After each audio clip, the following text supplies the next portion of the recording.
Hi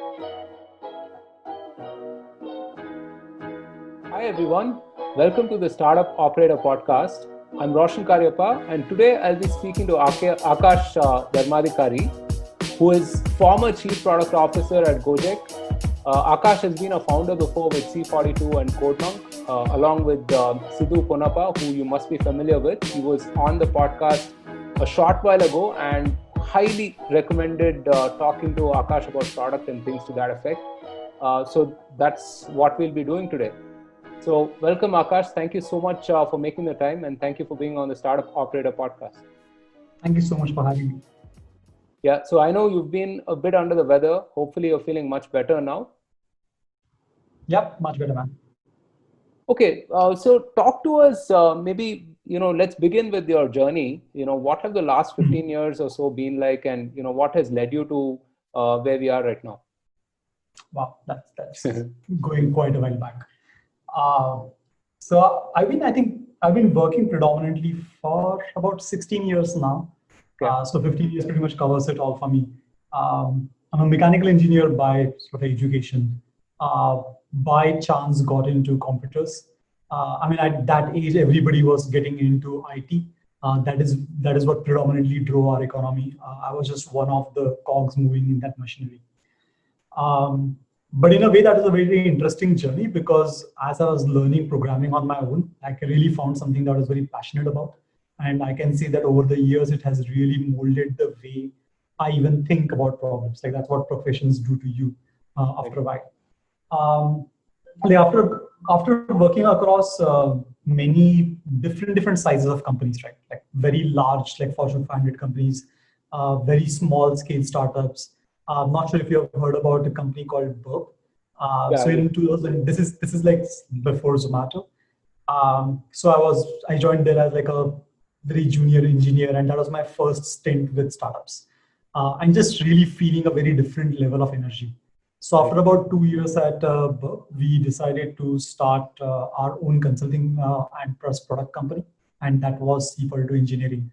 So it purely started because we wanted to bootstrap. Figure out where we really want to go. We took stabs at quite a few products in C42, and that was my first stint with just wearing the hat of a product manager and really seeing how it feels, not just as a developer, but really really walk in the shoes of the customers, trying to see everything from their perspective, and really start hacking just to get the products out.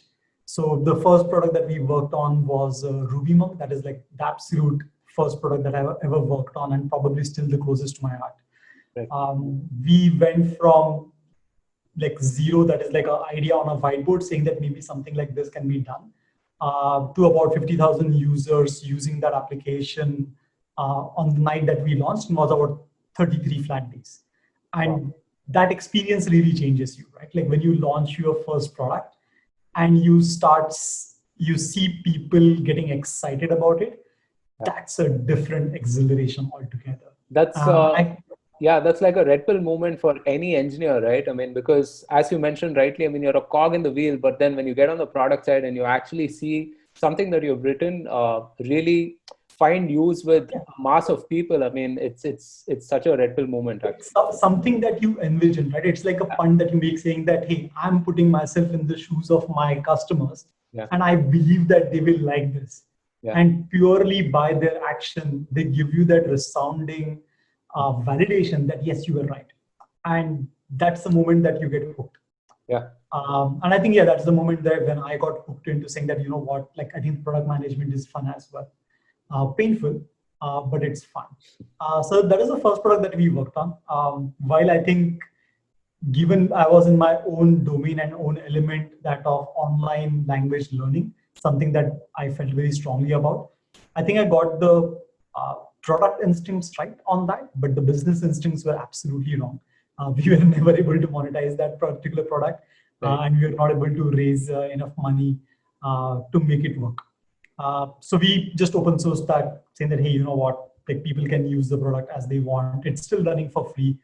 We still get pretty decent traffic over there, although the content is not being managed very well.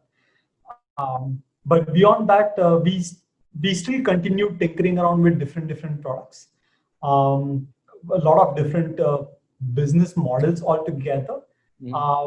But I think the main turning moment for us come in about 2015.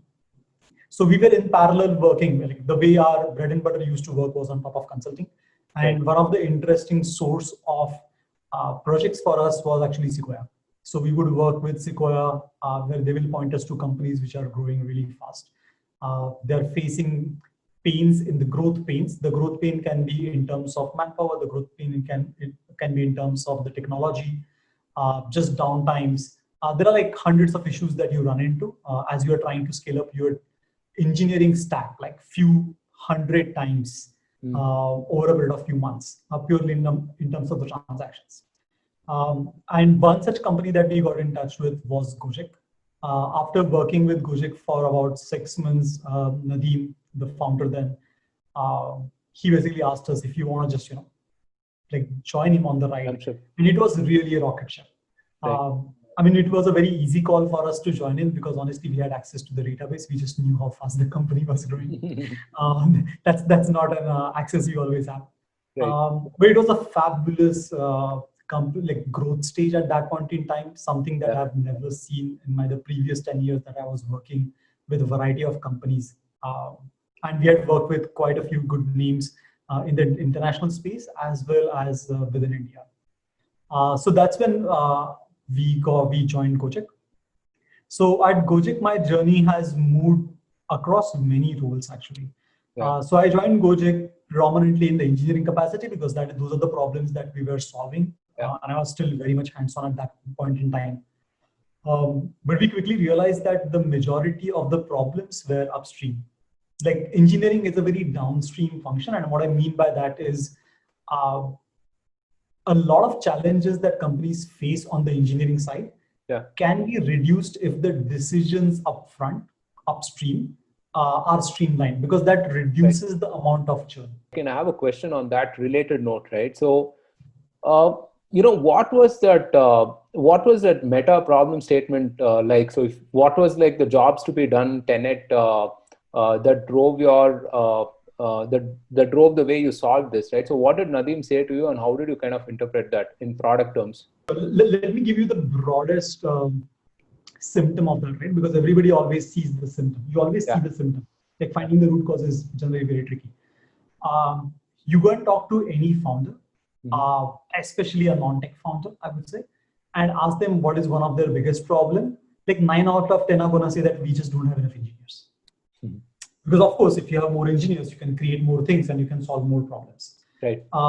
Wherever you see this, I'm not saying that's not a real problem per se, but you can alleviate that problem to a large degree by just reducing and prioritizing the right work goes to the engineering team. And that way the ROI on every minute that is spent by engineering team is highest. So yes, while we are thinking about increasing the overall bandwidth available, I think an important question to ask is what is the ROI? Like how much of the work that was done by the engineering team, let's say, and this holds true for any team, right? Not just like you can put sales team over here, you can put design over there. It's just that the engineering is so downstream on the product delivery side that, and the feedback cycles are so long that you really feel the cost over there. Like you can throw away 5 designs, it's not that expensive, but throwing away a fully built application 5 times, I mean, the company can make or break on that, right? And that's why asking the question that how much of the work that is being done is actually hitting production. How much of the work that is being done is actually giving you ROI in terms of whatever metrics that you set, right? How much of the engineering team's work is going into reworking something like a changing set of requirements. As you start tightening these nuts, you will see that the amount of throughput that is coming out on the other side is much higher. And in the early days of Gojek, that churn, the change in requirements, change in priorities, just prioritizing something that might not be giving us the best ROI, or the strategic versus tactical trade-offs, even on the product side for that matter, were things that were really slowing us down and we were seeing that the delivery from a customer's perspective, the features being delivered at that point in time or the stability improved at that point in time was not where we thought it should be given the quality and the number of engineering leads we had. Right. So are you saying that lot of the rework was reduced, or that, I mean, you simply found a better way to kind of optimize engineering work as such? No, I think that is what product management is, right? I mean, at a nutshell, product management is prioritization. Right. That's pretty much what all of it boils down to. I mean, sure, the prioritization happens across multiple dimensions, but if your prioritization is correct, then of course you are not going to have as much rework as you would otherwise. You are going to have a better ROI on whatever gets delivered than otherwise. So yes, we were able to see the benefits in terms of getting things shipped. We were able to see the benefit in terms of actually finding better ROI. But I think this, I would not make this statement very generically for any product manager. I used to do that, although I've changed my perspective on that. For me, it was very interesting because of my engineering background. I was able to do the product and engineering integration at a much deeper level in compared to what I can ask for someone who doesn't have that deep level of engineering knowledge. And I think it is unfair to ask for that. But to be honest, if you have that background, it goes a long way. Yeah, definitely. I mean, I can imagine, plenty of advantages being so tightly coupled, right, with engineering.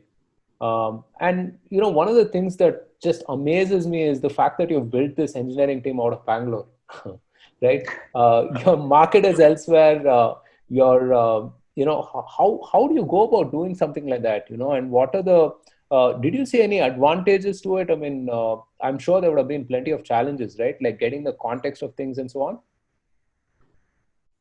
Yeah, I mean, I would say that one of the biggest things that has been, I guess, as a shackle for Gojek is always the split between the market versus like what we would generally refer to as the PDG team, which is your product delivery group, which includes all functions related to product development, right? Your PMs, designers, developers, analysts, data scientists, QAs, whoever, put everyone over there. If these people are where your market is, you're always going to see a much better spirit in the team. You are going to find that any differences can be resolved much easily. And I don't mean conflict sort of a differences, just people being on different pages, right? The whole team itself is split. So part of the team is in Jakarta, business team predominantly is Jakarta. Operations team is distributed now over 5 different countries. And like a large part of the PDG team is in Bangalore. Yeah, I mean, that's a shackle. That is something which really slows you down. But at the same time, that was also the only way we could really grow team this large. So this was the least worst option. I mean, pretty much what you have to do in any company, right? You don't have best options. You go with the least worst option. I mean, considering that you guys are clocking 100 million plus orders a month, I'd say that, you guys have done fairly well, right? I mean, obviously. So this other thing that is really amazing is the concept of a super app, right? That's what Gojek is. And I'm sorry, but there are like very poor comparisons to this, let's say Craigslist or some of those listing sites from the old days, or some aggregators, right? And the reason Gojek stands out is you've been able to define a very distinct product vision for each of the verticals you operate in, right? Whether it's GoFood or whatever. How did you go about doing that? Well, I'll be lying if I say it was all planned. So it just really happened. You brought up some interesting comparisons, right? So I just want to dwell on that part. For me, super app is really having use cases in it which don't necessarily have any coherence. Like if you have, let's say, 7 or 8 use cases who are all tightly coupled in terms of the domains they deal with, and just purely in user's head, I still would not say that's a super app. Like for example, let's say if there is a payments application which gives you 7 different um, payment avenues. Right. Would you want to call that a super app? And of course, I mean, you can, right? It's a marketing term at the end of the day. Right. But for me, super app is where people just come to see, hey, does this particular application do ABC? It's not that they know and because of that they come there. It's almost like you going to a Play Store and checking that is there an app for it. Yeah, I kind of think of it like a supermarket, basically. You get anything there. Yeah, you just go to the supermarket and then see if something is available. Yeah. Like, whereas when you're going to some sort of a clothing store or when you're going to a pharmacy, you know what you want. You know exactly where you're going to go get it, and then you go there. So you can call something a super app when you develop this habit within your customers that they come and they look for that, hey, is this thing over here? Maybe, you know what? And I would say we are still far from truly getting to that level. But we are there. We find people just searching for something or asking that, hey, why haven't you supported this yet? Or using some service that we provide as a very generic service in ways that we didn't even imagine. Like one of the most interesting services that Gojek had in the early days was something called as GoShop. I think the closest parallel would be Dunzo, but Dunzo is much more sophisticated than the early days of the GoShop. Early days of GoShop was nothing but you give point A, point B. So you literally select point A and point B on the map.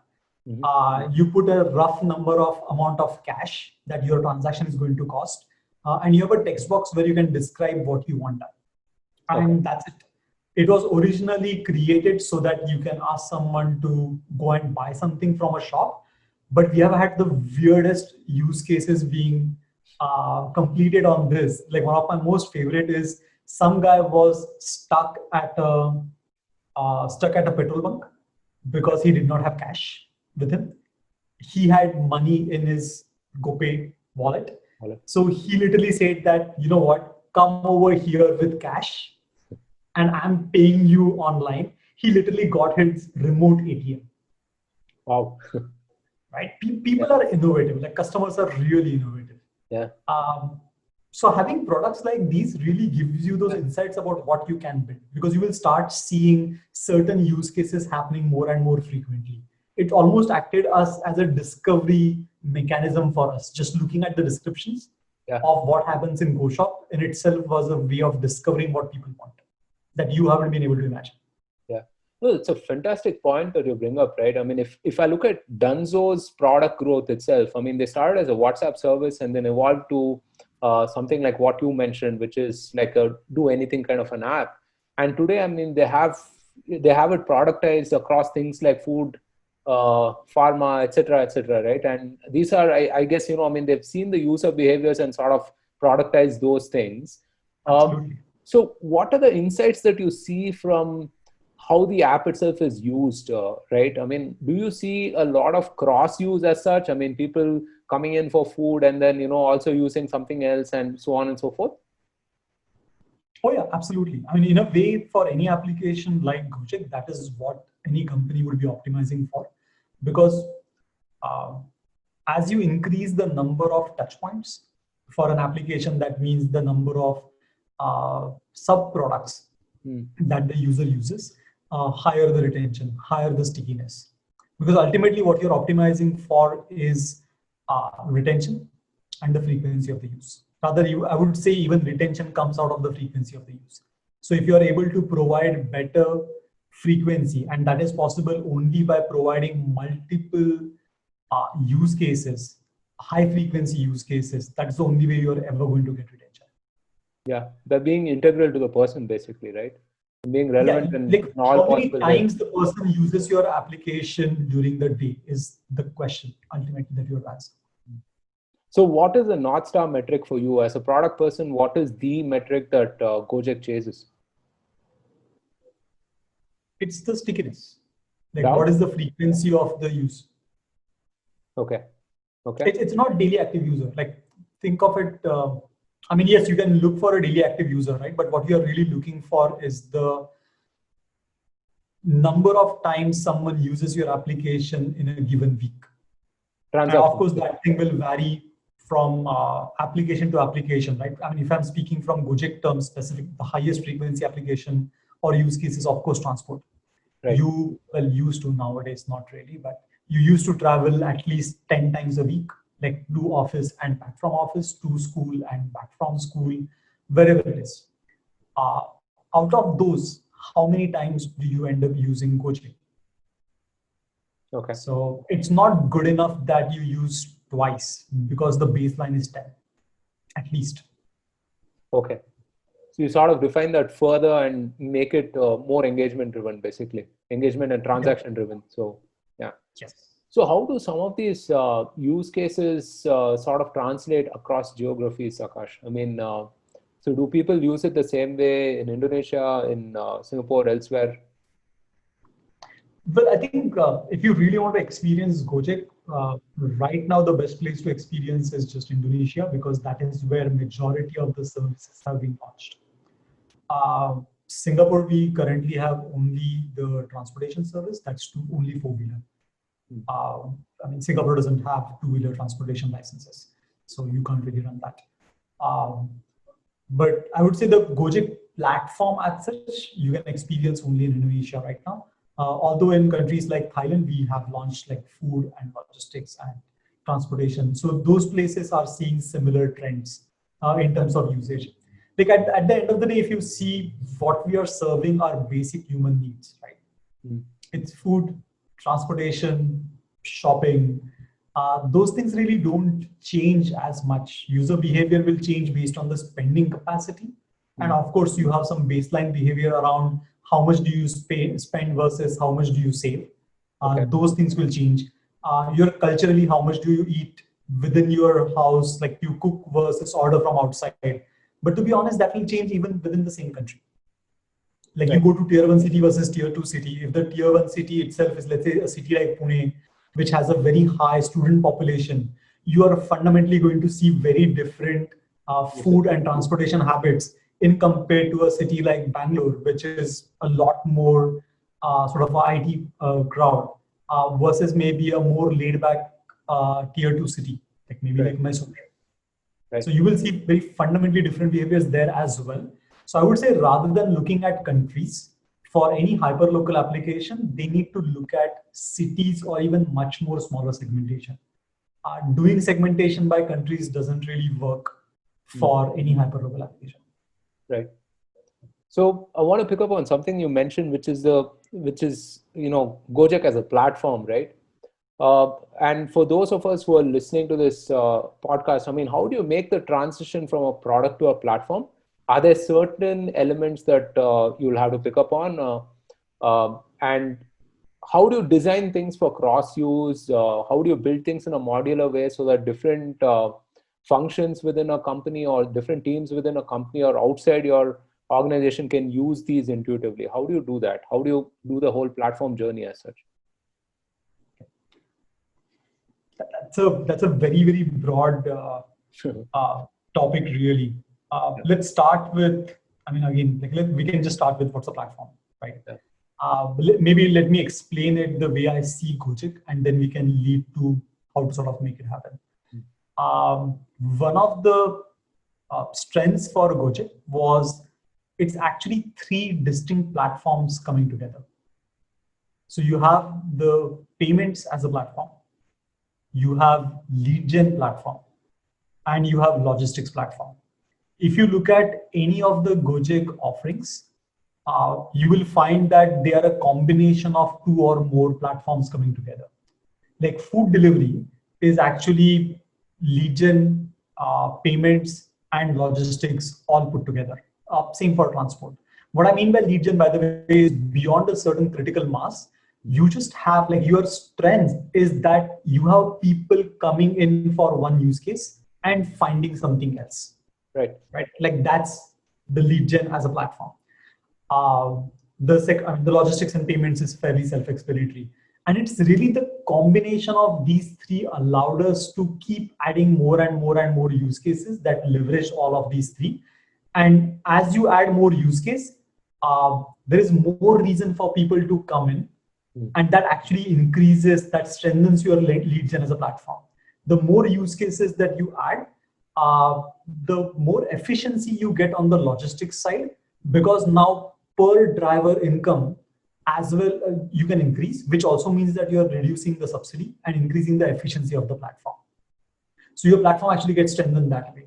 The more payment usage comes in, the acceptance of your payment as a mechanism will actually improve. So leading to what is a platform, I would say, there are so many definitions of it. Like the one definition that really makes sense over here is, as the usage of it increases, the core value proposition also increases. Interesting. Right. And at that point, I mean, again, that's a symptom. I would say this is not necessarily the definition, right? But you can say that as the number of people using a service increase, you find that the service offering itself is becoming better. The quality of the better can be more desirable. The quality of better can be more efficient. You assign your quality metrics. So the more lead gen, the more payment, the more logistics, essentially. Yeah, you have this sort of a loop, right? Which goes on strengthening something. Right. And that is an interesting way of differentiating between platform versus something else. So we were talking about like, how do you go about building this? Right. One is it's a very difficult thing to say that, you know what, I'm going to build a platform and then you find it and then you sort of build it. I think the more important question to ask is, when you discover one within your own company in any way, how do you really identify it? And how do you then onwards make sure that you are never going to weaken that platform for some short-term gain? Okay. Because it's really difficult to decide, I'm going to build this as a platform and then build it. Most of the time you're starting with a use case. You cannot start building a platform. You have to start with use cases, get critical mass, so that you get into this virtuous loop where more usage makes the platform itself stronger. And that's what you're aiming for. Platform is something I believe that you identify, not necessarily design from the get-go, day zero, saying I'm going to build it. Right. And you just sort of add use cases that strengthen your core value proposition, basically. Yeah, but I mean, which use cases do you really add? Because one of the arguments is, as you add use cases, you're also then spreading yourself too thin. Yeah. I mean, that's where the prioritization really comes in. Right. So just throwing things at the wall and trying to see what sticks. Also, I mean, there is balance, man. There is no really good answer. There is no formula over here. But really try to look for, where do you see the virtuous cycles in your ecosystem, within your company, within your product, wherever it might be. You will see this in engineering. I mean, like a lot of companies will have their engineering platforms, right? Like, what are engineering platforms? It's just that as the more and more people start using it, something is happening over there, right? Either in terms of standardization, in terms of usage, in terms of just sheer investment, economies of scale. You will start seeing virtuous cycles saying that, hey, you know what, if I invest over there, large number of people get benefit. That's just within your own company, within a single function, you will start building platforms. Yeah, so the way I kind of look at it, right? I mean, I feel like platform should have like a common layer of features, services, whatever that can be cross-used. And you also feel that by doing it yourself, right? I mean, by having product people yourself, you're sort of limiting the amount of innovation that you can do, right? If you look at anything like, I mean, I come from the enterprise side. So if you look at something like Salesforce, and if you look at their app exchange, I mean, there are, you know, even today, I mean, I discovered a couple of applications on Salesforce that are amazing, right? And I'm sure Salesforce's own product team would not have thought of that, or maybe, I mean, would not have prioritized that, but there it is, right? And that's the value of like kind of opening up your product to identifying that as a platform and building on top of that. I'm curious, do you guys also let third-party teams sort of build on the platform as such? And if so, I mean, how do you sort of enable that? Yeah, I mean, we have tried to do that multiple times. It's not open yet, but we have partnered with quite a lot of local startups. So for example, one of them was in medical delivery, medicine delivery. Of course, you need different licenses for that. So it's not something that Gojek can just do on its own. Setting up a supply chain for the medicines, I mean, it's a different ballgame altogether. So over there, we would partner with someone who has their logistics chain in place, and we would effectively make all three of our platforms available to them, which is the payment, logistics, and lead gen, so that their net income, net revenue will actually be higher if they launch on Gojek in compared to Play Store. So yeah, we have done these sort of things, but getting to what you are talking about, I think that's something is on the cards for us, but not something open. We have tinkered around it quite a few times though. It's something we have been thinking about since, I mean, almost I would say 2016. Right. That's really where you would go at the end of the day. Yes. Wow, that's actually thinking about it for a long while, actually. I mean, considering that Gojek is what, a 10-year company? So, yeah. And Salesforce is 20 plus years, right? So, yeah.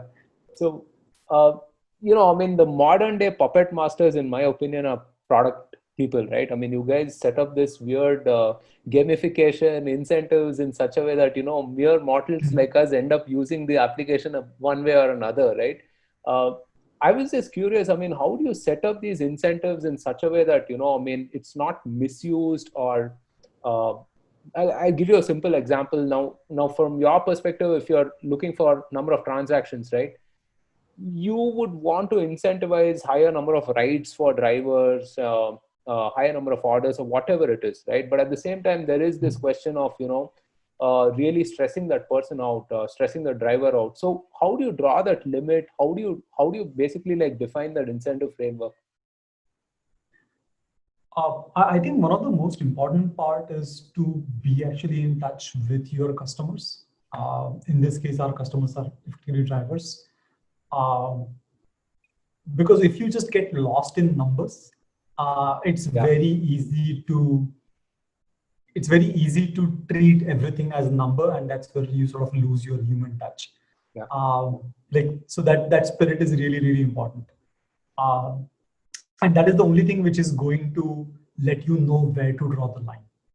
It's just the feedback that you get from people. I mean, of course, you will see behaviors in numbers as well, as the overall ecosystem reacts to you. But honestly, if you are getting those feedbacks at a statistically significant level, which is where the numbers come from, you're probably a little late. So while you are looking at the numbers for every experiment that you run and every incentives that you roll out, really being in touch with the drivers is very important.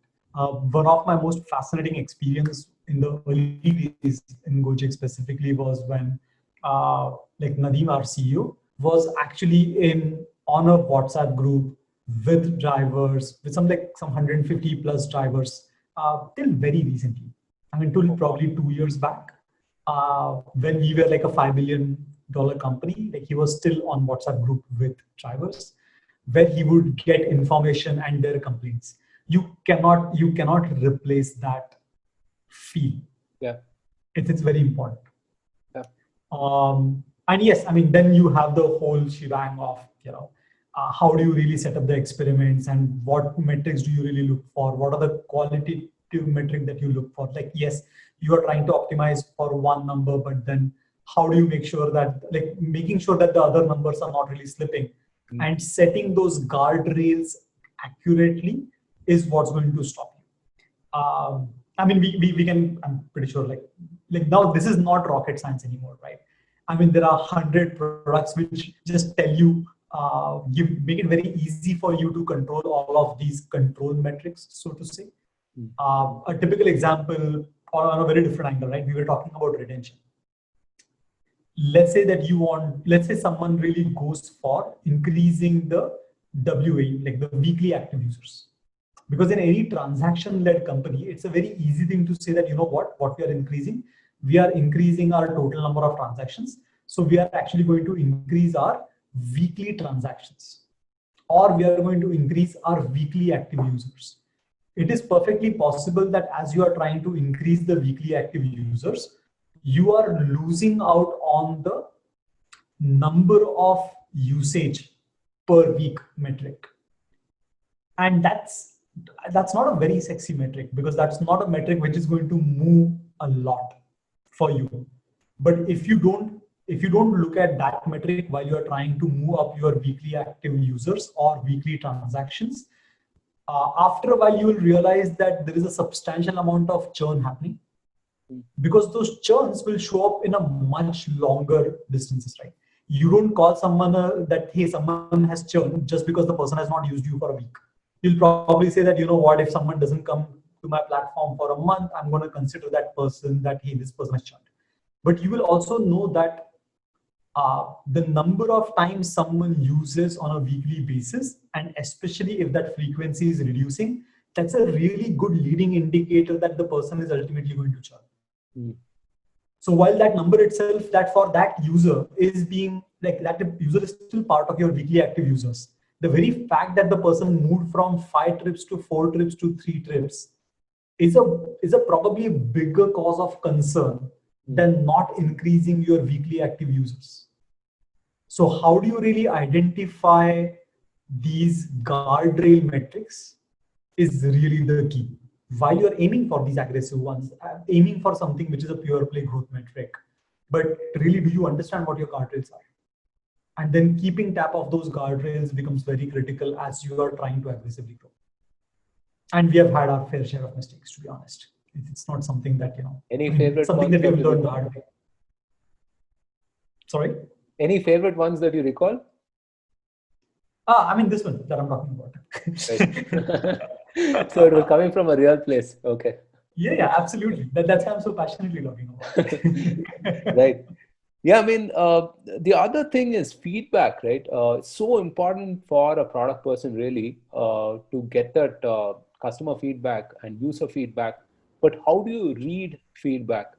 How do you sort of quantitatively or qualitatively assess feedback? Who do you listen to? How often do you listen to?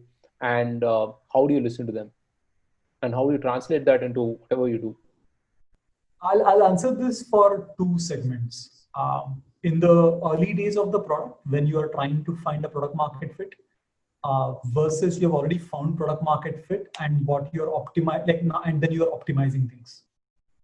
The primary difference is when you are trying to find product market fit, you just don't have enough feedback for the quantitative feedback to really matter. It'll tell you all the happy news because you will see growth. But at a statistically significant level, you are not going to get the bad news at, like small bad news, because you just don't have enough traffic to tell you anything. Yeah. And that's where the qualitative feedback becomes really important. And that is where your instinct for the market and the bets that you take on the market is all that's going to win. I think that's a fantastic point. Yeah. And like there, I would say your understanding of the market and your gut feel of the market is everything. Yeah. Like there is no standard product management playbook which is going to help you navigate through the early PMF parts. Yeah. There is nothing. There is not enough data. There is not enough formula. Even knowing whom to listen to just purely is based on your gut feel. Because you're going to get conflicting feedback. Right. Which segment do you select? You should do all the analysis of how do you segment and which personas. Yeah, do that. But you still need there is a certain amount of time that, and which is why I would say that in the early product market fit days, your founder, your CEO is the product manager. Has to be the product manager. Yeah. Because it's that person's vision on which everything is being run. Yeah. And there are funds that you're going to take, which will make it, it's a make it or break it situation. Yeah. And what you mentioned is so important as well. Qualitative feedback, right? I mean, you'd rather talk to 10 people or 15 people than look at Hotjar metrics on your website, right? I mean, seriously, like in the early days, it really, really matters every additional person that you talk to as well. Yeah, for sure. You should really talk to as many people as you can, and still go ahead with. I mean, like that is going to inform your worldview on the topic, but you should still go ahead with what you believe is the right thing to do at that point in time. Like, I'm pretty sure that few of your listeners would say that that's not really the popular wisdom. If your customers are telling you something, you should do it. Yes, generally that's also right. But if you strongly believe that, hey, this is how problems can be solved better, that's the punt you are taking. And yes, you may win, you may lose in that. But that's why you are really there as a founder. And which is why I'm again saying that it has to be the founder to take those calls. Yeah. Like a product manager in a company, it's very difficult to take such calls. That's just the reality. Yeah. No. As you move into the large scale problems though, yeah, I mean, things get a lot more interesting. And at that point, I would say the feedback again should be for insights, not really for feedback's sake. You still learn from, like, ultimately your numbers will tell you what people are doing. And that is where you should really focus on, to understand what's really happening. But beyond, once you understand what's happening, you still have no idea why it is happening. Right? Yeah. Let's assume that you stop using Gojek, or you go from 5 days a week to 2 days a week. Like, I know that you have gone to 2 days a week, but why have you gone down to 2 days a week?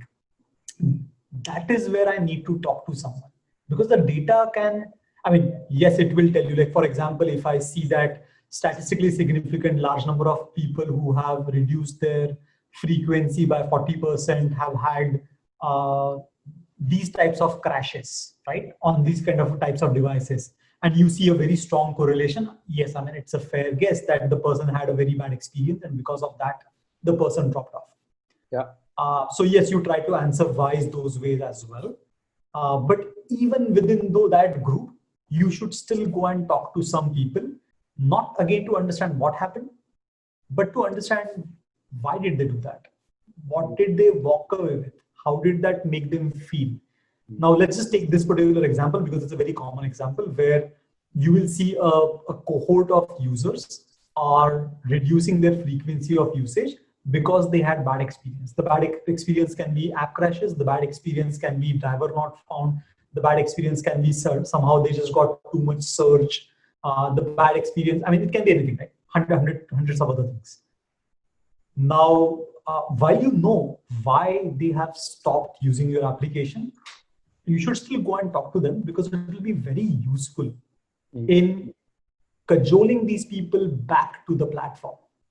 Because if you understand what was the mindset and what feeling they left with, your marketing message to these people to say, you know what, let's assume that the problem was that of app stability.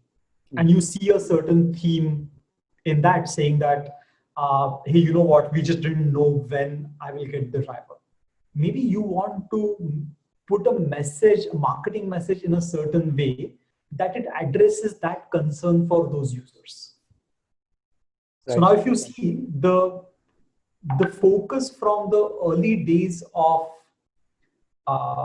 customer interviews, where you are literally trying to figure out what's happening and what they're doing and why they're doing it, it goes much more nuanced.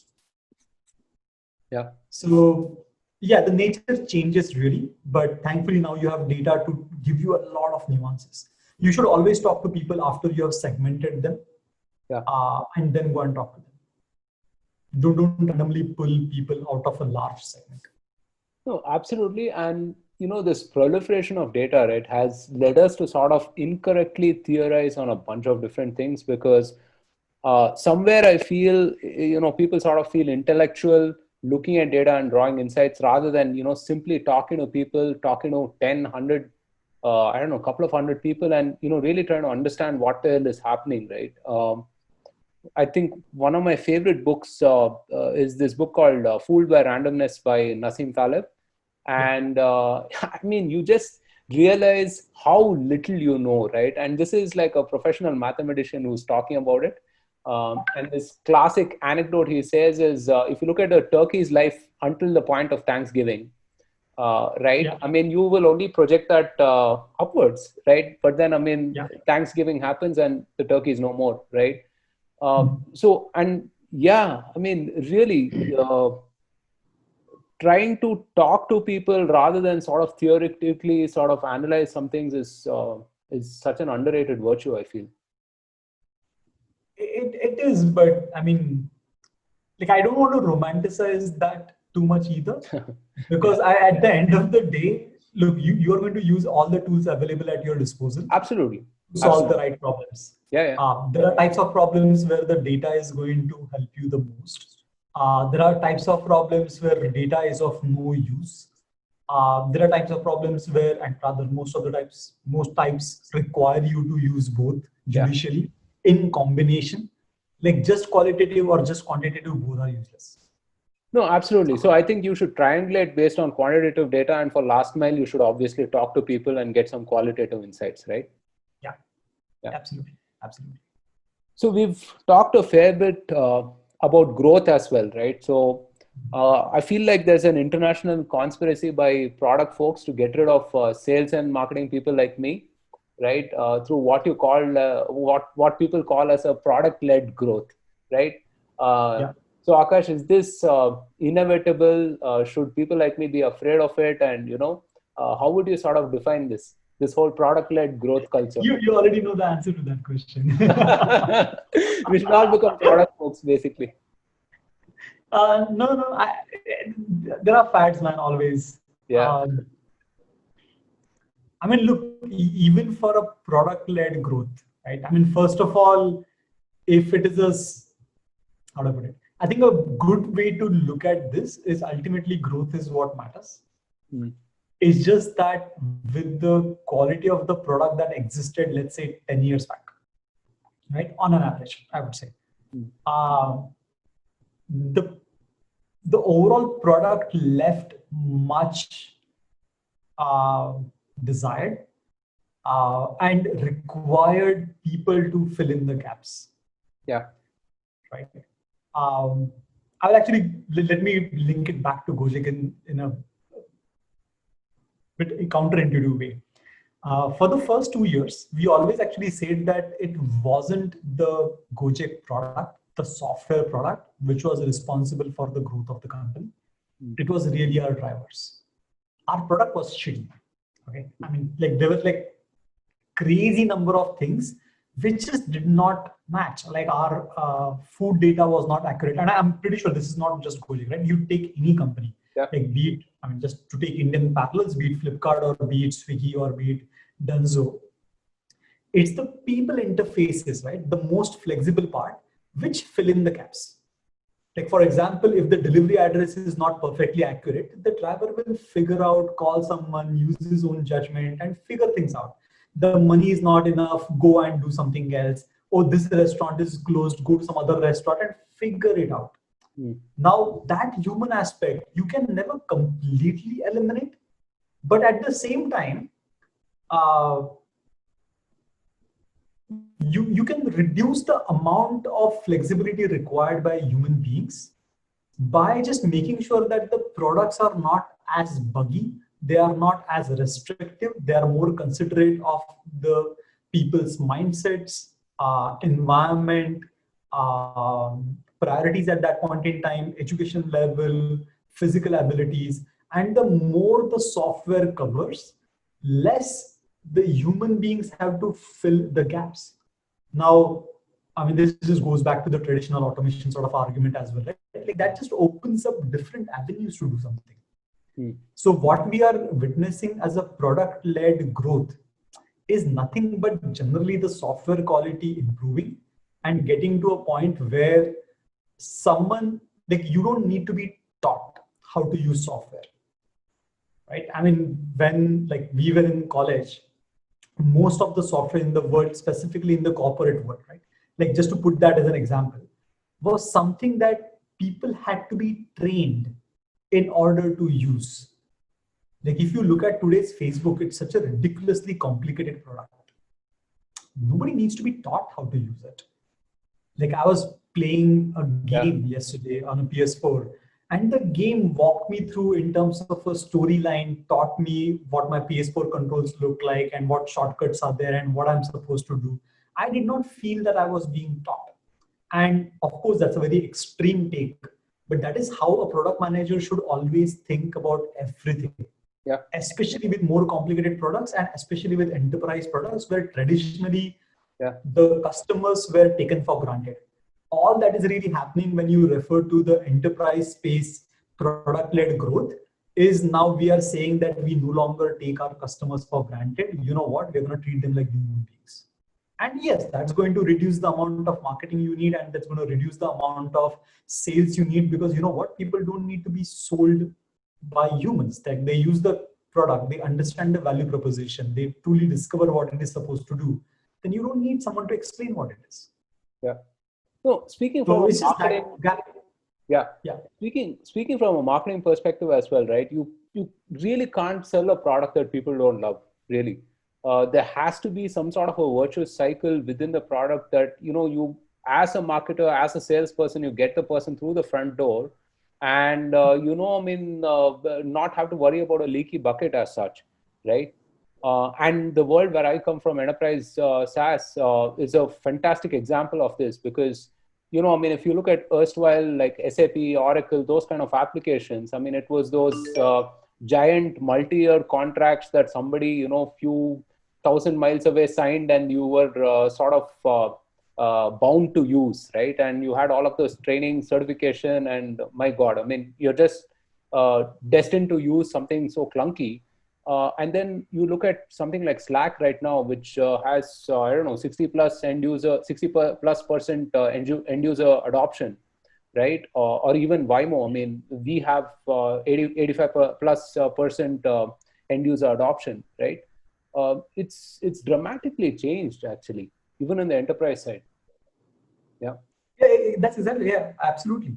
It's fascinating. Like there is a huge space of, and specifically when going nuancing into the enterprise space, look at all the HR applications, right? The typical HR applications. The reason I'm going to this is HR applications typically are not your profit centers. They're not nowhere related to profit centers. Like if you look at sales as the space, it is still a place where the company is really focused, because that is the true differentiator. Yeah. Right? Like sales really matters for a company. HR is not something where people focus a lot, and that's where you will see the overall innovation also going toward in the latter phases. Originally this sort of consumer-centric or the user-centric design started in the consumer space.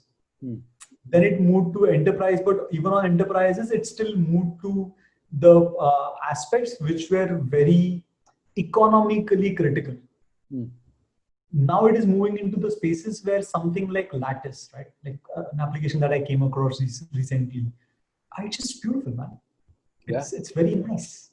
And finding like a recruitment application or finding your intranet, which is pleasant, that's a nice thing. Like I was talking to my dad this is about like few months ago.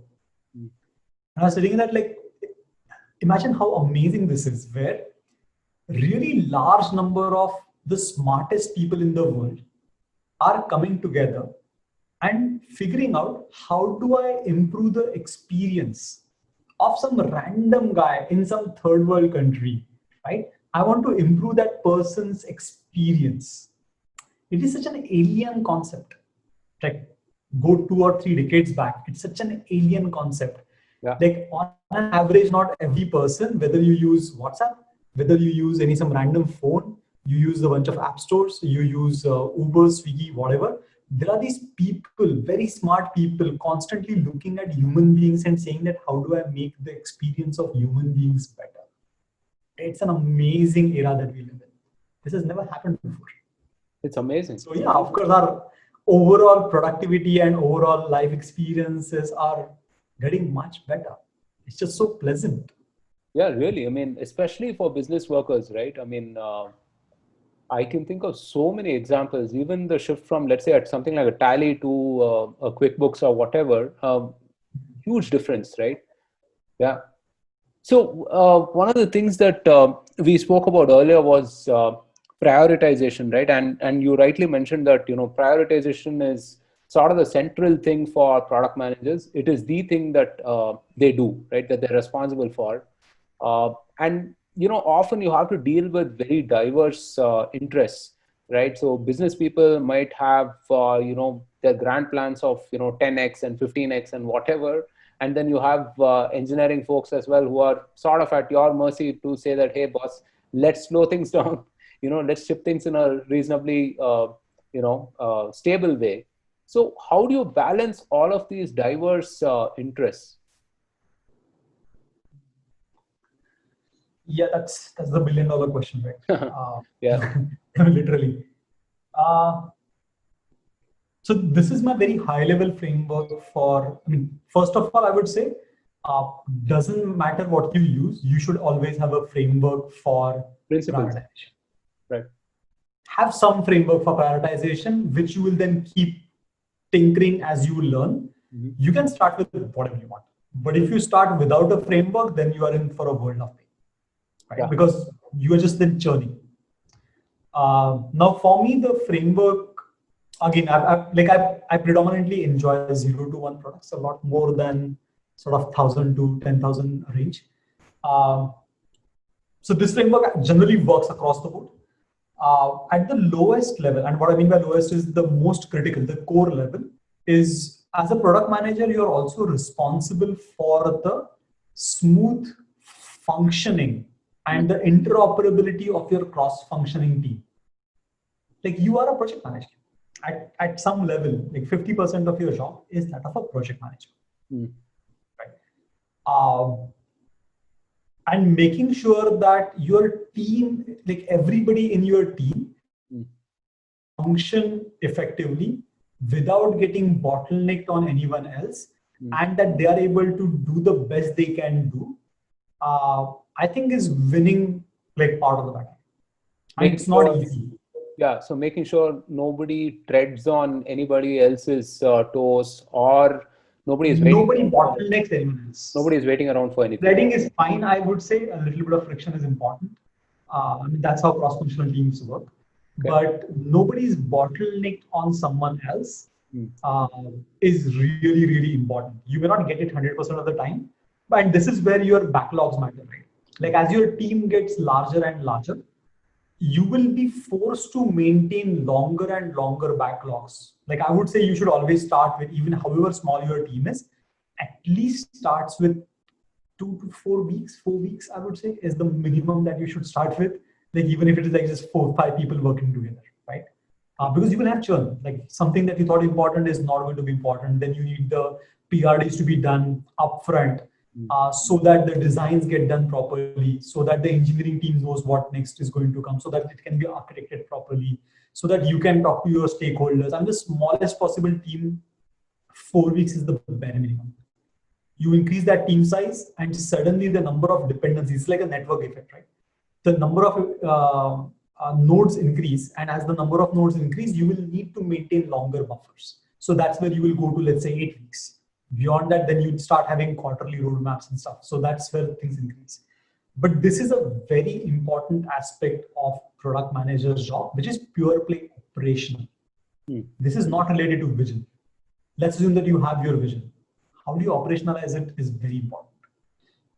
Then beyond that, I will go into more of a tactical prioritization based on the feedback that you're getting in the market. These can be, and like the reason I'm calling them tactical is clearly this is something that you could not foresee. You are learning as you go, and you realize that, hey, this is where I find a higher ROI. I mean, beyond the operations point, I would say everything gets prioritized by the ROI. Like, what is the return on investment for the, let's say, 1 day of effort that we are going to put into this? And that effort can be in design, it can be in engineering, it can be anywhere, right? But and if you have a high ROI tactical thing that you can do, just go do it. Like, if that means that you are not able to execute anything on the strategic side, that just means that you are in a very, very volatile market of which you don't understand much. And if that is the case, then that is the case. Like, when will your tactical investments be more important than your strategic investments? Yeah, When you don't really understand your market. When you don't know what's going to work. It's in the early stage companies anyway, so it's okay. If that is the case, just accept it and be at peace with it. Then make sure that everything else is agile enough. Make sure that you don't have a large team, because clearly you can't give visibility. Yeah, very interesting. Right? And let's say that now you are able to constantly foresee. The definition of foresee is a tactical requirement comes to you and you know that, you know what, I knew this was going to happen, but I have a longer term plan which is more important than this. That's when you can say that, hey, now I'm in a stable, mature market where I'm able to see where things are going to go. And then, yes, you prioritize the strategic investments more so than the tactical investments. Now, this is, of course, at a super duper high level, right?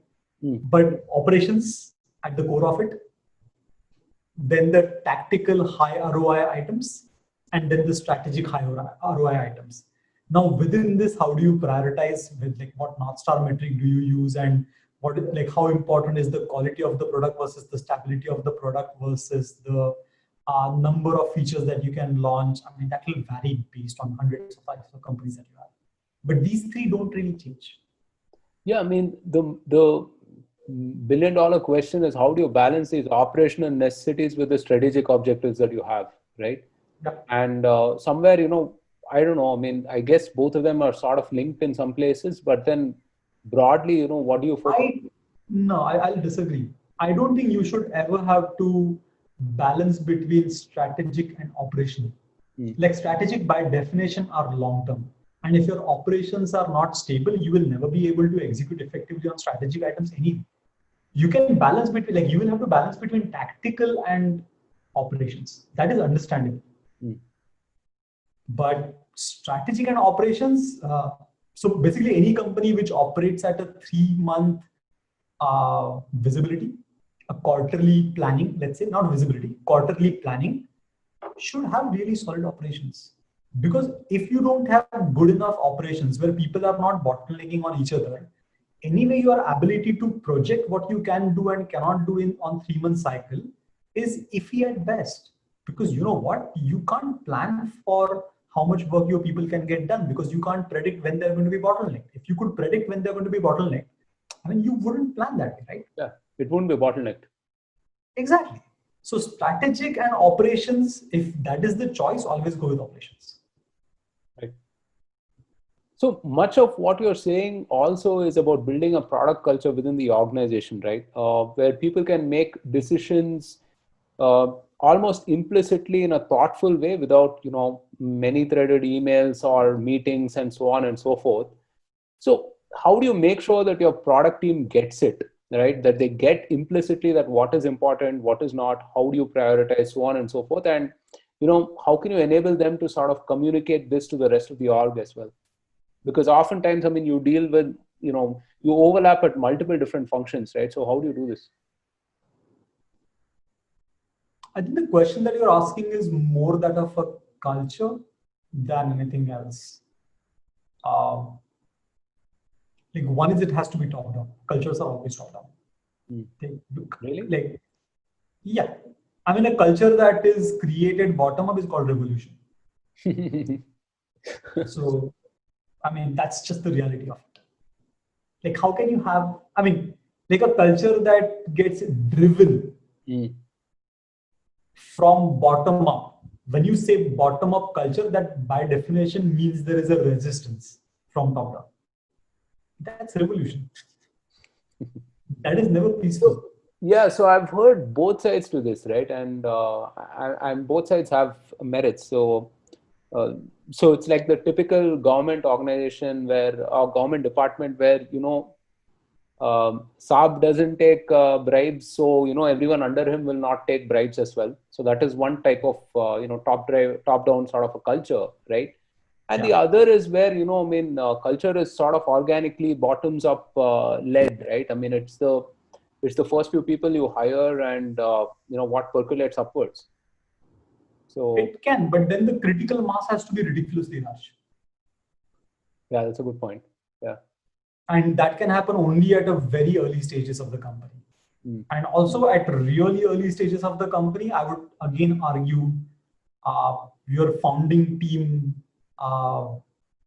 is really the most important example which will set the culture. Now, I don't mean that the culture can never be anything else, Yeah, but but if the founder's personality is going to change in the early 1 year of the company's existence because of the number of people that person has hired, uh, I would just say that's a rarity. yeah, I'm not saying it's not possible. I'm yeah, not saying it's a bad thing. yeah, It's that's just a entirely rarity. true. Yeah, oftentimes, I mean, it's an extension of the founder, the leadership team, so on. Yeah, Absolutely. that's right. That's right. So But going back to your question, I think it's really the culture of, and I should have started with that. You mentioned that, setting up a product culture. I would say that what really matters in something like this is setting up a bit of a operations culture. mm, Um, it's certainly not the popular way of thinking about it, but the reason I'm calling it operations culture is to really focus on the operational hygiene of running an organization. While it is not the most romantic aspect that you can talk about, again, going back, right? Like getting that right is very important. mm, And if you don't get that right, you will never be able to decentralize decisions because you don't trust where what's going to happen. yeah, So in the lack of a operational rigor, and I don't mean this in a very ops heavy sort of a very bureaucratic or hierarchical sense. I don't mean operations from that perspective, but people care about efficiency. People care about predictability. mm, Like as long as these two are part of your culture, you will be able to scale. You can delegate things. You can trust people to do things, yeah, and that's where like the trust gets built from there. yeah, And the culture of people on the ground making decisions happens only when you have trust. But how do you build trust? You build trust through predictability. yeah, How do you build predictability? By just having a certain amount of efficiency and operational rigor and discipline. So this operational uh, behavioral discipline in an organization is what will lead to trust, and then because of that to more decentralized decision making, where if someone says that person is going to get something done, you know it is going to happen. If not, you will hear about it. In the absence of that, you will never trust. yeah. No, it's the biggest leverage for any organization, right? And as a founder, as a leadership team, I mean, identifying those values, articulating them, and reinforcing them should be like a full-time job, I think. Really. Yeah, it is very much so. So one of the things that we spoke earlier was your engineering background and how it's sort of tightly coupled with the engineers you work with and how that's influenced you as a product person, right? Um, I How has that affected your thinking negatively? I mean, when I say negatively, I mean what are the biases that you've identified that you kind of solve for? So both, I mean, you could talk about both the positive and the negative biases, actually. Yeah, that's a very interesting question. I guess the positive bias there, I'm not sure I want to call it a bias. Say in programming, Hmm. I mean, it's binary, right? Like by definition, binary is Something zero or runs or one. not. Yeah. It's definite. Hmm. And because of that, you are used to thinking out in detail. There is a certain amount of systems thinking that comes inherent with programming. Yeah. And that systems thinking is nothing but just being able to go into detail and be in that mindset where you keep digging till you are able to understand the implementation detail. What this means is when you're doing a root cause analysis, Mm. you can go like 4 levels, 5 levels deep, and it's just a mentality, right? It's just the mental muscles that has been developed. Of course, I'm not saying that that happens only in programming. It's just that that particular bias was very useful as you are trying to debug things, or as you're trying to come to root cause of why something might be happening. So on that mindset perspective. Sorry, on that note, right, I'm just reminded of something that Sidhu mentioned in the podcast, which is, I asked him what is one thing that business folks can learn from engineers, and he said structured thinking. So business people think that they're usually structured and it's cute.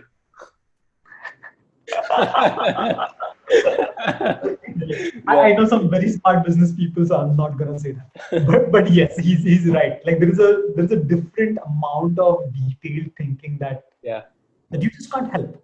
Yeah. Because your job is to convert ambiguous statements in the PRD to like a binary system. That's just your job. On the negative side, I would actually say it's the same thing. Because look, as a product manager, I would say you're constantly going to two different extremes of the same dimension. What I mean by that is, like there are times when you are actually supposed to let go of the implementation details because those implementation details of what is really possible is stopping you from thinking about what might be probable. And it took me a while to get off that, where every time someone says something, my mind would go down to how do we make it happen? Right. Like that's the engineering bias. Yeah, very important point. I mean, to think without constraints, essentially. Yes. To literally do what engineer is not supposed to do. Right. And that was an interesting set of learning. But now I'm able to actually switch between both depending on what I'm doing. Although it doesn't happen, like I can't do it like every 5 minutes. Like there are times where and I still code actually. So when I'm coding, I don't like to do product management work at that point in time because I'm fundamentally thinking in a different way. Like the mindset that I get into when I'm programming doesn't work for product management, and the mindset that I'm in while doing product management does not work for programming. It's just two different mindsets. Like you have to be in a different mood, literally. That's an interesting experience. It's fun. Yeah. I can only imagine how you switch between the both, right? And at various points in the day, I suppose, No, not various points in the day. Yeah. Yeah. Okay. It's few days basically. So you reserve certain days for a certain type of work. Yeah. Interesting. Yeah. So you really need to zone in. Yeah. So something I started doing recently as well was so we have these no meeting Tuesdays where we just focus on deep work, right? And I mean, on a daily basis, I mean, you do so much of this operational stuff that you sort of get too close to the problem and you start thinking very incrementally. And something I started doing was taking a step back on Tuesdays, literally block my time and just think about all of the stuff like 3 months or 4 months or 2 quarters ahead. And that's actually been helping me out as well. So one of the things that Sidhu and I also spoke about on the podcast was how product roles have become extremely siloed, right?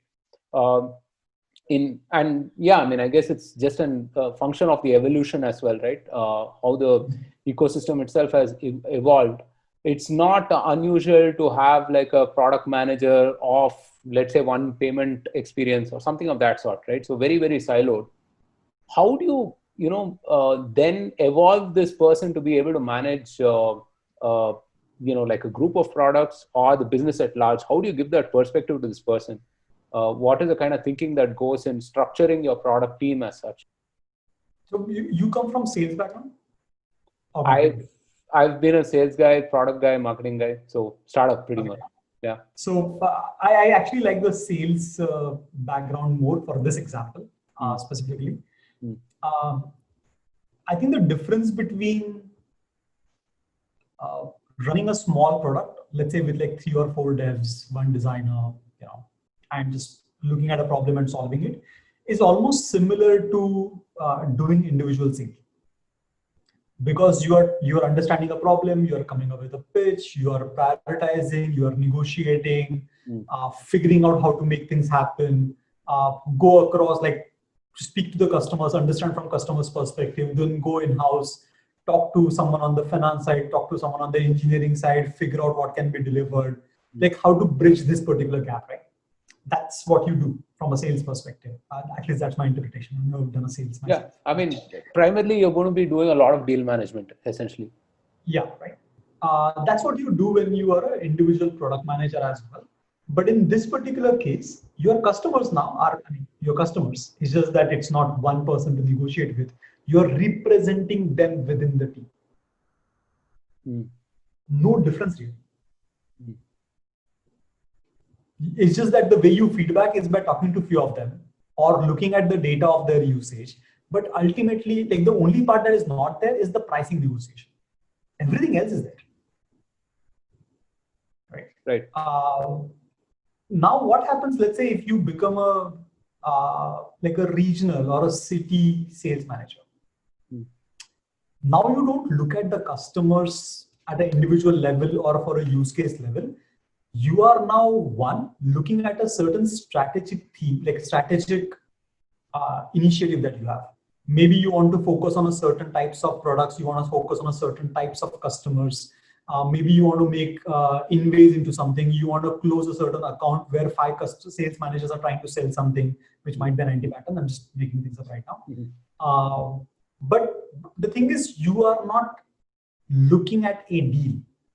You are actually looking at a certain pattern and you are trying to navigate all of those patterns in a certain direction. Now, to do that, you will coach one of the salespeople, you will solve one of the critical deal problems, you will probably step back and overview what's really happening. Do you see some trend, or do you need to hire better salespeople somewhere? Do you need to probably let go of someone that you have?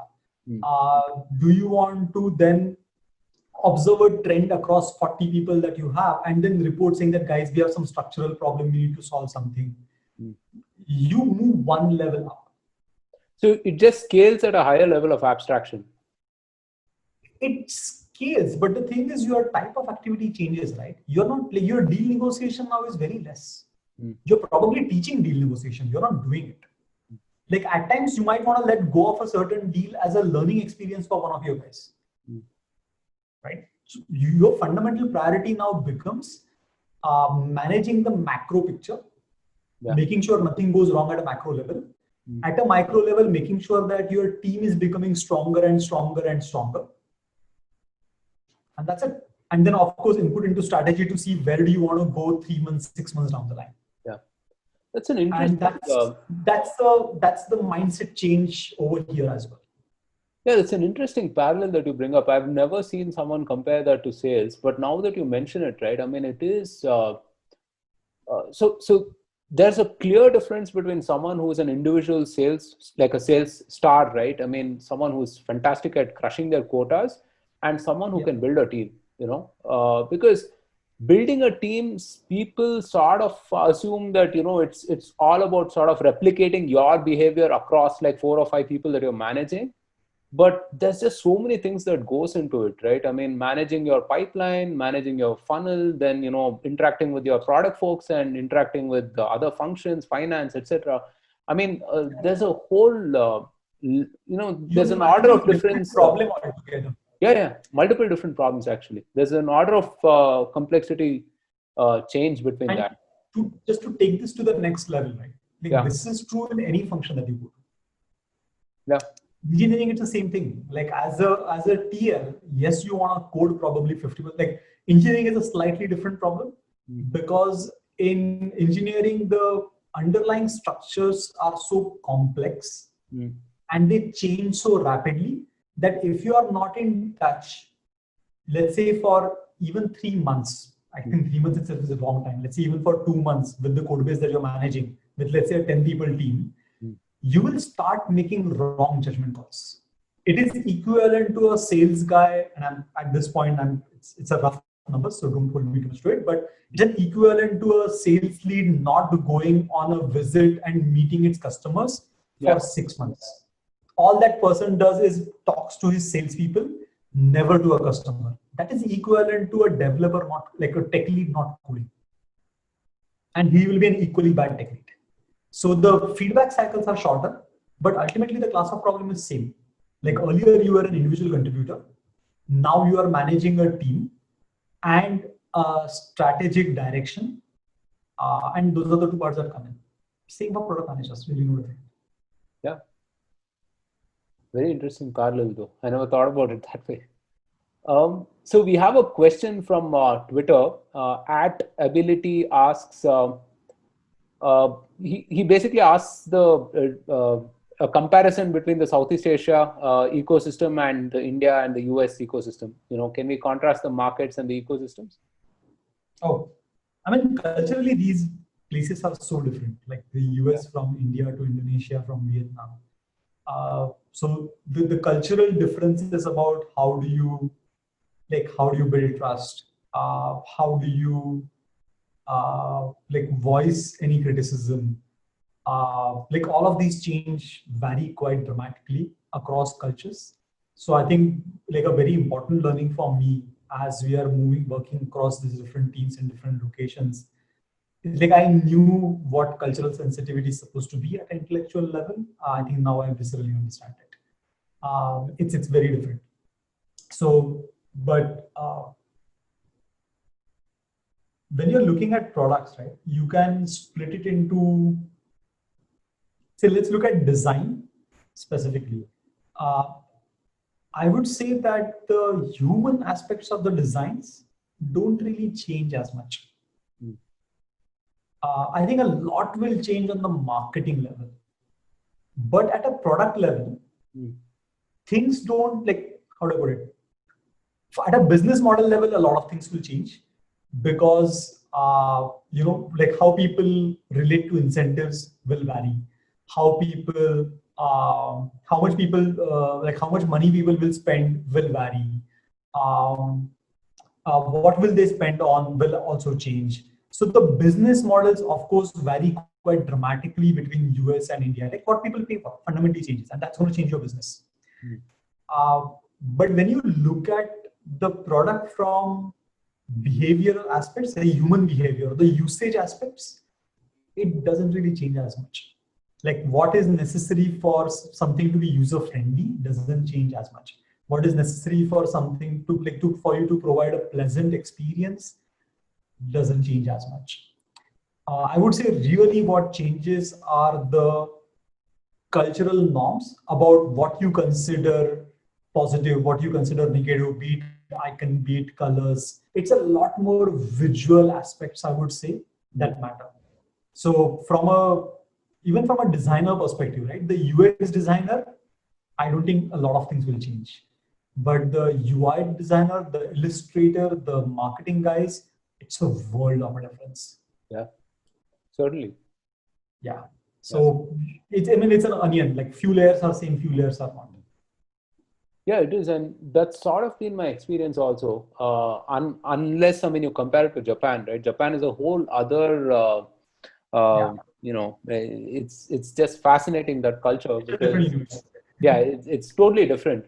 So we expanded to Japan sometime last April or May. And one of the things that we realized on the product front was there was such an emphasis on one-tap actions, right? And we kind of unpacked that a little bit in detail. And we cater to salespeople, basically. When I say we, I mean Waymo.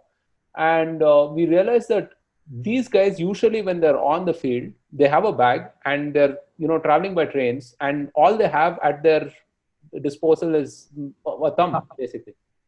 So, which is why, it sort of ties back to,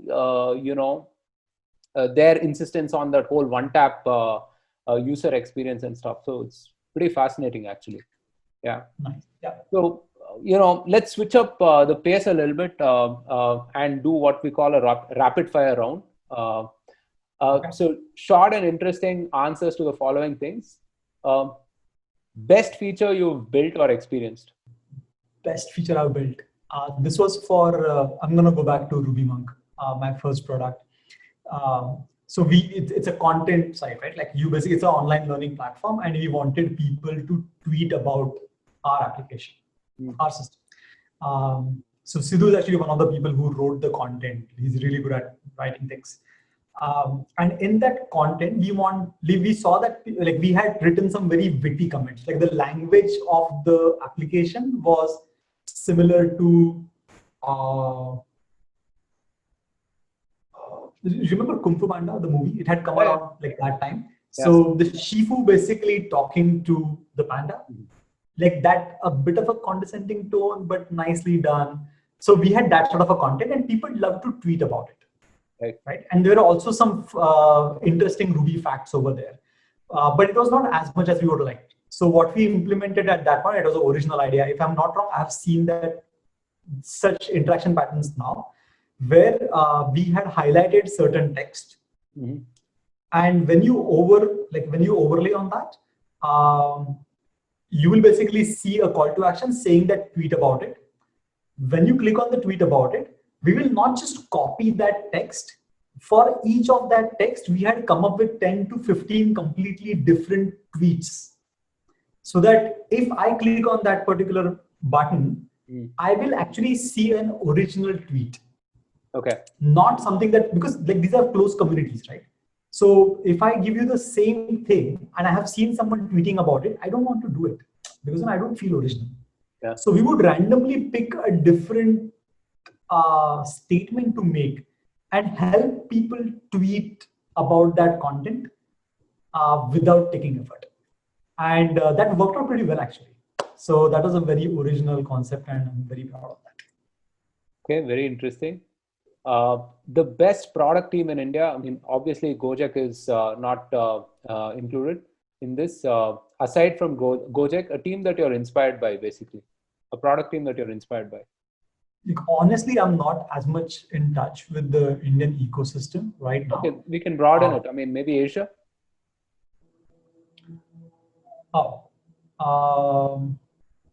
Like I actually had one team in mind about this, like, but this is like about 2 years back I had used the product, like was still Dunzo.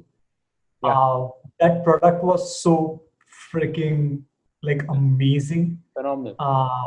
Yeah, it was just phenomenal. Yeah. I don't know whom to attribute to within that particular team. I know the Dunzo founders, but I don't know who basically to attribute over there. Yeah. But from a consumer's perspective, when I used to use that product, that was just a life-changing experience. It was amazing. I mean, the way they were able to translate that WhatsApp service experience to the app, right? And then now, productize those services. Seamless. Yeah. I mean, I have not used the recent one, and to be honest, I've heard mixed reviews about the current layout and the product. And a few people don't like how much. So I'm one of those who liked the earlier one. Yeah. But yeah, I've heard that. I've not used it, so. Yeah, the one with the it was amazing. It was magical. Yeah, it's really fantastic. I think one of the in the recent days, though, like Swiggy is pretty phenomenal. Like the rate at which Swiggy is iterating on the whole COVID landscape, and even before that, was fascinating. Yeah, seriously, and they've been able to do this at scale, so which is it's crazy. I mean, it seems like they're shipping like a dozen things every month or quarter. So it's no joke what they're pulling off. Yeah. So your favorite Gojek service? Shop. It's just such a versatile. I mean, in a way, it's similar to Swiggy. Okay. Dunzo. But I think the different part for Gojek was that there wasn't as much competition in the local market. And because of the sheer amount of traffic we got, because of the two-wheeler transportation, because I mean that is actually cheaper than a lot of other modes, right? So if you look at Uber or Ola, these are expensive modes of transportation, which means they're not net money saver. Whereas if you look at Gojek, like it's a net money saver. So the sheer traffic that we get is just ridiculous. And then because of that, we're able to build multiple different services, like a tailor-made services. But ultimately, you can look at almost everything as just a version of Shop. Yeah. The last aha moment that you had. The last aha moment. Or one that you Okay. recollect, basically. Sure. Sorry, this is completely out of context, right? But I recently came across a company called Darklang. Sorry, this is deep tech. They are literally rethinking how development should be done and how deployment should be done. Like if you look at the current development ecosystem where you write code, then you have like your continuous integration, you have your infrastructure management, configuration, monitoring, scaling. They are basically getting rid of all of that and completely rethinking how it can be done right from a new language to new infrastructure. That's just such an audacious goal. I mean, this is probably the most audacious engineering project I have seen in a very, very long time. And they're making it work. And of course, the team behind it is pretty solid. Like if I'm not wrong, their CTO and founder is the ex-CTO of Circle CI, which was a very popular sort of a CI service. Anybody who is interested in technology, just go and look up Darklang. They recently released beta. I think it's still private. Nothing is an open source, but look at the talks. It's just mind blowing. Okay, interesting. We'll check that out. Key to a beautiful PRD.